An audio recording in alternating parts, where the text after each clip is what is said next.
What's nastier than a garbage bag full of dead babies? The one in the middle trying to eat its way out. Hoo! Hoo! Ooh-hoo! How the fuck are ya, filthy scum buckets? Galactic criminal here. We've got a request today coming from fellow YouTuber and a metal Viking. He and I go back a ways. Did a podcast interview on his channel. It was pretty interesting. I'll put a link for that in the description if you want to check that out. He wants me to check out some brand new shit from his homeland, South Africa, slamming brutal death metal, VULVODYNIA. I did a reaction to these guys almost 2 fucking years ago, and I don't remember exactly how I felt about them, but it was definitely before I was getting into deathcore, so I think I liked some parts of it, and I wasn't so much a fan of some other parts. I'm betting if I went back and listened to that shit now, it would be inside of my wheelhouse. Now let's quit with the fucking gabbing and get into this shit already. VULVODYNIA. Mob justice with a 1, 2.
that was a hell of a burp at the end there, buddy.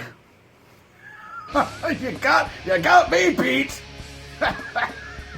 I'll say straight off, they live up to the expectation of what I read in the fucking disgrace book fucking thing. It was brutal as fuck, man. The thing I liked so much about this was just how rhythmic it was. Honestly, I was going in assuming to get just like super fast, crazy blast beats and shit. Like they said that in the fucking disgrace book thing as well, doing blast beats and shit. So I thought it was going to be like really, really fast. And it wasn't. It wasn't exactly super slow either. Just like the staccato nature. I use that word a bunch of other times, but I like that.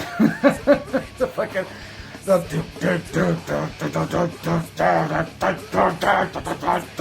the way the vocals followed along with that shit too is just the fucking icing on the cake. Now, a couple of times in the track they got to the style of vocal, I'll say this a fucking billion times, that I'm not a big fan of, is the rolling style of deathcore, death metal style of fucking vocals. They're not really saying anything. They like sometimes they are, sometimes they're not. There was a couple of moments that seemed that it was like that, but it was also in that more like staccato style of nature. So it was like that deepness of the voice without like washing all the words together completely. So I was able to enjoy it. I was definitely able to enjoy it. I think that might have been something on the other track of theirs. I think it was called Flesh Tailor. Hell of a name, I remember that. I think that was part of why I didn't enjoy it so much. That being said, though, I believe that like where my taste lies right now when it comes to death metal and deathcore, I feel like, at least from this track, it feels like this band is a little bit more of an approachable one. Like I said, like the vocal's not going full on deathcore. I didn't hear any pig squeals. They got a little close. Sometimes there's too many of them. It's just, oh, we don't have any lyrics for this section. Let's just go wee wee wee wee wee wee. And it's like, there's no purpose for it. It feels completely out of place. And that's just my personal opinion. But again, this band feels like they might be one that's a little more approachable for me getting more into that style of deathcore. It's like, again, you go and check out the fucking reaction I did to Flesh Tailor. It's probably a cringy as fuck video from 2017, but I was not ready for something like that. So like, but now this is absolutely my fucking bread and butter. Yeah, overall, I'm glad I fucking checked this out. Brutal as fuck, man. Nothing incredibly special. I mean, I've heard other bands do a similar type thing, but for today, it's definitely something I needed. Hey, what did you think of this track? Are you a fan of VULVODYNIA? Let me know in the comments below. Of course, there'll be a link in the description for this video so you can go and watch it for yourself. Full screen, full audio, and get the full experience. And as always, have yourself a fantastic evening.